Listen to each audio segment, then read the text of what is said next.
There is virtually nothing in the world of educational leadership and service that Alan Bookman has not accomplished. His career spans many roles, accomplishments, honors, and he is highly respected for his impact within his schools and district and his highly professional and authentic approach. Well, I think first and most importantly, we are so very proud that he has chosen to make his home in Glastonbury Public Schools since 1984. But most importantly, he has been an incredible mentor to so many people, a very, very, very strong leader, and a community activist who truly helps us to get so very much done in Glastonbury. And I wanted to be a math teacher. And so that was my first decision, and went to school to become a teacher.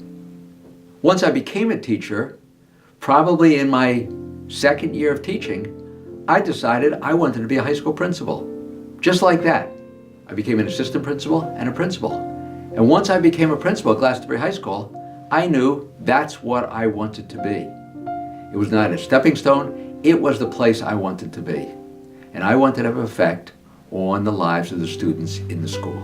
So easy to work with. He listened to what you had to say.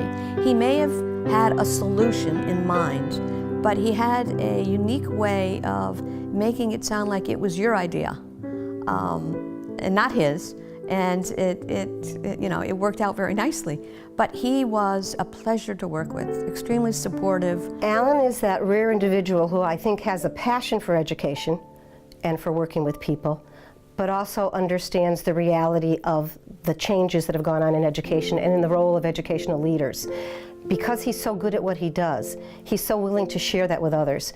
And in doing so, he increases the ability for other people to lead. You need to get involved. You will learn so much.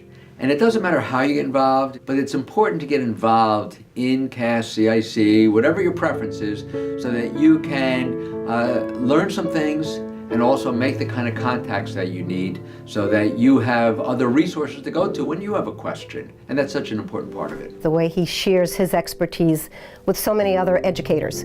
I know he's been a mentor and still is a mentor, not only to sitting superintendents, but to an innumerable number of principals, assistant principals over the years. And his leadership is so sound, his mentorship is so sound, that he's certainly impacted education in the state of Connecticut in more ways than he even knows. Alan is a bright guy who is just a lot of fun. It's been a lot of fun for me to be with. Alan is someone who I would call for advice because I think Alan was a really good principal, is a good superintendent, is a really good leader. And I also think he has incredible energy to keep doing it for so long. The more years that I have been an educator, the more I've come to realize that it's not about me, it's not about the administrators, it's not about the teachers, it's about the students. And if at the end of the day, you can't say you did that for the students, then you shouldn't do it. You want to do those things, and you want to put your energy and efforts where you are helping students. And that's my first priority. The one thing that has guided every decision he has made throughout his tenure is what is in the best interest of our students. And once he has been guided by that principle, every decision has worked from there. He treats people well, and I think that's been a big thing for me to see how he treats people and sets a great example for those of us that work for him. So well deserved. He's a man for all years and all seasons, and this is a wonderful accolade. I know it will mean a great deal to him. I think Alan will be very proud of this and very humbled by it, particularly with the group that's going in at this time. I think it will be very special for him. These are my colleagues. These are people that I have worked with for so many years, and if they're going to be recognized, I really do want to be part of that group, and so it's quite an honor. I feel like almost like I'm home again.